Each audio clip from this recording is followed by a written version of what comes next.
This is the Lone Crater YouTube. We hope this video helps. In this video, I will show how to make stock water for soup.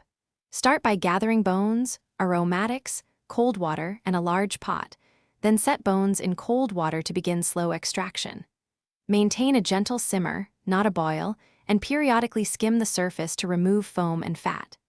Add salt late to control seasoning, and cool quickly for the best clarity and safety before storing or using in recipes. Select fresh bones and meaty scraps for a deep, satisfying stock, and roast bones if you prefer a richer flavor. Use common aromatics like onion, carrot, and celery to build savory complexity, and tie herbs together for easy removal. Keep salt minimal early, and avoid overpowering ingredients like strong spices. Simmer slowly for hours to coax out collagen and flavor, then strain carefully for a clear, versatile cooking liquid. Begin with cold water and heat gently to allow collagen and flavor to release evenly from bones and connective tissue. Maintain a low simmer to prevent cloudiness and reduce bitterness, checking occasionally to skim impurities.